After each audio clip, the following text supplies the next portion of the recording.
What's up, aspiring Tyler Durdens and soap-making enthusiasts? Zerk here, and today we're diving into the physique that launched 1,000 gym memberships and probably twice as many eating disorders. Brad Pitt in Fight Club. We're talking about 155 pounds of pure Hollywood magic that somehow convinced an entire generation of men that looking like a heroin-chic runway model was the peak of masculinity. That's right, we're time traveling back to 1999, when flip phones were cutting edge, Y2K was going to end civilization, and Brad Pitt somehow became the gold standard of male fitness by looking like he hadn't eaten the carbs since the Clinton administration. So buckle up, because we're about to deconstruct the most overrated physique in cinema history. Let's start with the uncomfortable truth that nobody wants to discuss. Brad Pitt in Fight Club weighed 155 pounds. That's not a typo. This man was 5 foot 11 inches and weighed about as much as your average high school wrestler trying to make weight.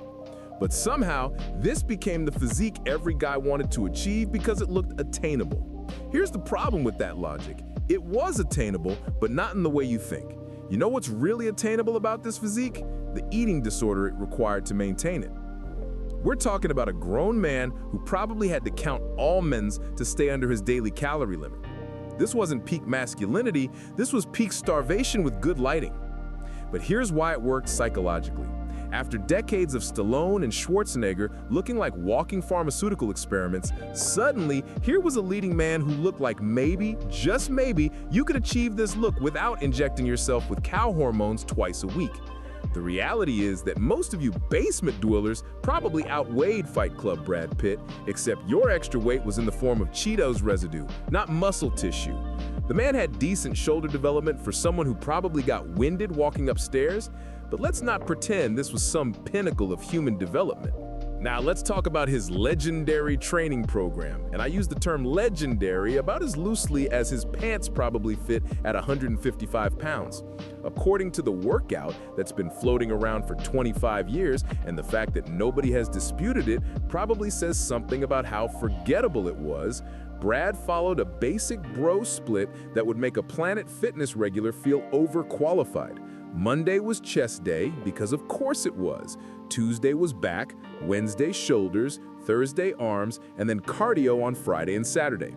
You know what's missing from this split? Legs. The man skipped leg day for an entire movie preparation, which explains why he looked like a lollipop. But here's where it gets interesting. The rep ranges and intensity were basically designed to make you look exactly like Brad Pitt did, somewhat muscular, but mostly just really skinny. We're talking about ascending pyramids where he'd do 25 at 165, then 15 at 195, then 8 at 225 on bench press. Now, either these weights are complete bullshit, which they probably are, or Brad Pitt was actually pretty strong for someone who looked like he needed help opening pickle jars. But the real issue isn't the weights, it's the programming. This workout was designed for muscle tone, not muscle growth. It's the difference between looking defined and looking impressive, and Brad definitely chose the former. The shoulder work was probably his best feature, and that's because it was the only muscle group he actually trained with any intensity. Arnold presses with 55 pounds, lateral raises with 30 pounds, these were the heaviest movements in his entire program. Everything else was basically high-rep endurance work disguised as bodybuilding. But here's where we get to the real secret of the Tyler Durden physique. The man ate like he was preparing for a colonoscopy every day for 6 months. We're talking about a diet so restrictive, it would make a fitness model preparing for a show feel sorry for him. Breakfast was 6 egg whites and 1 whole egg, because God forbid he consumed too much dietary fat, with oatmeal and raisins. Then he'd have a morning snack of canned tuna and whole wheat pita bread, which sounds about as appetizing as it probably tasted. But hey, at least he was getting his omega-3s while slowly descending into the madness that comes from chronic undereating. Lunch was 2 chicken breasts with brown rice or pasta and grilled vegetables. Notice how every meal is built around lean protein, complex carbs, and the crushing weight of never being able to enjoy food again. The man was basically living on protein shakes, grilled chicken, and the dreams of one day being able to eat a slice of pizza. His total daily intake was around 2,845 calories, which sounds reasonable until you factor in that he was doing cardio at 80 to 90% max heart rate for an hour, 6 days a week. Here's what nobody wants to admit about the Fight Club physique. It required Brad Pitt to essentially become a part-time anorexic with good genetics. The man was walking around at 6% body fat, which is about as sustainable as a screen door submarine for anyone who isn't being paid millions of dollars to look emaciated. The truth is, Brad Pitt looked good in Fight Club because he had elite genetics, professional lighting, movie makeup, and probably hadn't eaten a full meal in 6 months. Take away any one of those factors, and you're left with a physique that would make concerned relatives stage an intervention. And let's be honest about the character he was playing. Tyler Durden was supposed to be an unhinged soap salesman who lived in a condemned house and started an underground fight club. The physique matched the character perfectly. Slightly unhinged, unsustainably lean, and probably not great at making rational decisions about food intake. The reason the Fight Club physique doesn't look impressive today is because we're comparing it to Instagram fitness models who are enhanced, have professional photographers, and whose entire livelihood depends on looking superhuman. Brad Pitt in 1999 was competing against action stars who looked like walking pharmacies, not influencers with ring lights and pharmaceutical assistants. But here's the thing that makes this even more ridiculous. Most of the guys trying to achieve the Fight Club look today are starting from a place where they need to gain muscle, not lose fat. You can't starve your way to Tyler Durden if you don't have any muscle to reveal in the first place. The modern fitness landscape has completely warped our perception of what's impressive. We've gone from thinking 155 pounds of muscle was goals to thinking anything under 200 pounds is basically invisible. Both perspectives are insane, but at least the modern version doesn't require you to develop a complex relationship with food. The real secret of Brad Pitt's Fight Club physique wasn't the training or even the diet.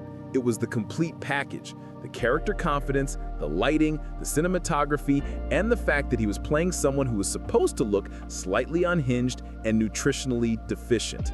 Take that same physique and put it on some random guy at your local gym, and nobody's making TikToks about it. The mystique came from the character, the movie, and the cultural moment. It was the right look at the right time, played by the right actor with the right genetics. But here's what actually made the physique notable. The conditioning was genuinely impressive, even if the mass wasn't. The man was shredded to the point where you could see muscle definition that most people never achieve, even if there wasn't much muscle underneath. His shoulder and chest development, while not massive, was well proportioned and clearly defined. The problem is that this level of conditioning required such an extreme approach to diet and cardio that it's basically unsustainable for anyone with a normal life and healthy relationship with food. Looking at the Fight Club physique through today's lens, it's basically what we'd call a successful cut for someone who started with very little muscle mass. It's impressive conditioning on a frame that needed about 20 more pounds of muscle to be considered genuinely impressive. But here's the thing. In 1999, this was revolutionary because it showed that you didn't need to be a mass monster to be considered the epitome of male fitness. It was achievable looking enough to inspire people while being extreme enough to be visually striking. The problem is that what looked achievable was actually the result of months of semi-starvation, professional guidance, and genetic advantages that most people don't possess. It's like looking at a Ferrari and thinking, that looks achievable, without considering the engineering, materials, and precision required to build one. Today's fitness standards have swung in the opposite direction. Now everyone wants to look like they're prepping for Mr. Olympia while maintaining the conditioning of a men's physique competitor. It's equally unrealistic, just in a different direction. Brad Pitt's Fight Club physique was impressive for what it was, an extremely conditioned, aesthetically pleasing physique that fit the character and the cultural moment perfectly. But let's stop pretending it was some pinnacle of male development that we should all aspire to achieve. The man looked good in context, but that context included professional lighting, movie magic, and a diet so restrictive it probably required therapy to recover from. Most of you would be better served building some actual muscle mass before worrying about getting to 6% body fat. If you want to look like Fight Club Brad Pitt, here's the honest prescription. Have elite genetics, hire a professional trainer and nutritionist, develop an unhealthy relationship with food for 6 months, and make sure all your photos are taken by professional photographers with perfect lighting. Or, and hear me out on this revolutionary concept, you could build a physique that's actually sustainable, healthy, and impressive in real-world conditions. Just a thought. The Fight Club physique was perfect for Fight Club, but unless you're planning to start an underground fighting organization and live in a condemned building, maybe aim for something that won't require you to count blueberries as a cheat meal. I'm Zerk, and if this video helped you understand why chasing celebrity physiques from 25 years ago might not be the best use of your time, smash that like button and subscribe for more reality checks. Now go eat a real meal and lift some actual weight. Your future self will thank you for not trying to achieve a physique that required professional intervention to maintain. Peace out, wannabe Tyler Durdens.